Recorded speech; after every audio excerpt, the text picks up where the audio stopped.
Welcome to Middle Grade Adventures, where here at the Kingston Library, we share middle grade novels that we think you will enjoy.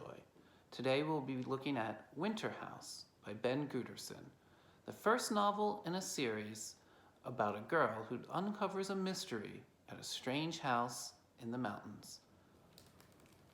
Chapter 1, A Troubling Note.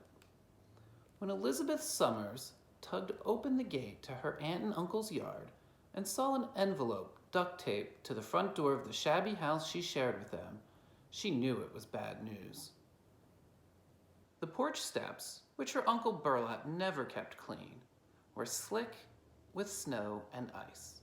And so Elizabeth stepped up carefully, set down her school backpack, and slid her hood from her head with a wet shake.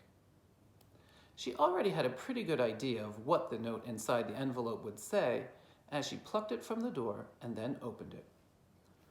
We informed you several times we would be going on a 3-week getaway and you would not be staying alone while we are gone. So you won't be surprised to find this letter. The house is locked tight. There is a ticket for the 6:20 train north in this envelope.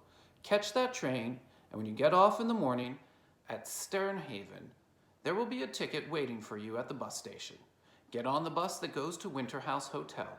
They will be expecting you. Here's $3 in case you need anything on the way. You'll get another ticket to come back after the new year. Don't cause trouble for anyone. None of your nonsense. There she is with her note. Elizabeth studied the train ticket. 6:20 was in 3 hours.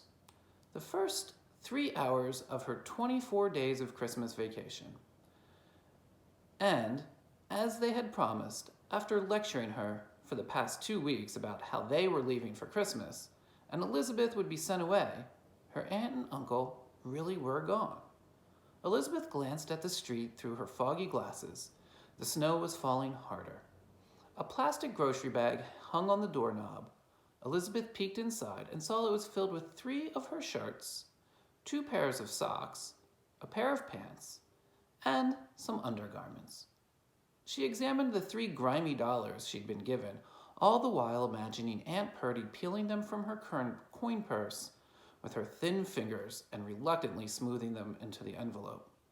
In Elizabeth's imagination, Uncle Burlap was standing beside her and eyeing the money doubtfully, as if even this amount was too much. She let this picture fade away like the steam of her breath in the chill air. Elizabeth read the note once more. She stuffed it into her jacket pocket with the money and the ticket, and then unzipped her backpack. From the bottom of it, beneath the 4 paperbacks the school librarian had allowed her to check out for winter break, and her own volume of Anne of Green Gables, she removed a pen and a small notepad. The notepad was a spiral bound along its top edge, green covered and worn with creases. The sort of pad a waiter might use to take your order at a restaurant.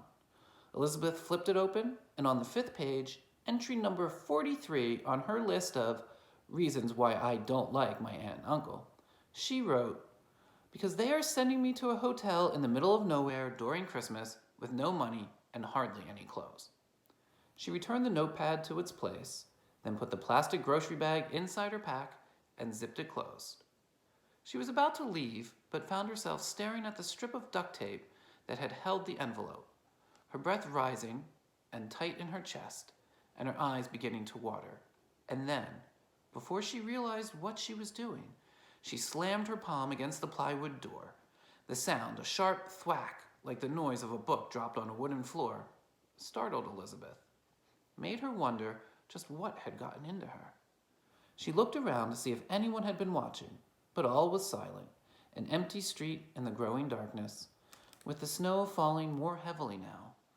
Elizabeth sighed and picked up her backpack. Why can't I have my parents back, she thought. And then, because there were no friends she might possibly ask to stay with for 3 weeks, and no chance of avoiding her aunt and uncle's anger if she didn't follow their instructions, Elizabeth turned to walk the 1.5 miles to the station and wait for the 6:20 train to Sternhaven. She hoisted her backpack onto her shoulders and retraced her steps to the gate. And right as she stepped out of the yard and onto the sidewalk, the feeling came over her. She froze in place, wide-eyed, and wondered what was going to happen this time. Her heart began to beat quick. All was silent, and then a loud crash sounded behind her. If you're interested in hearing more, Winterhouse is available at the library for you to check out. And so are the second and third book, which have also been published. If you are a fan of the mysterious Benedict Society, you might also enjoy Winterhouse. Stay tuned for our next middle grade adventures coming in 2 weeks. Thanks and bye.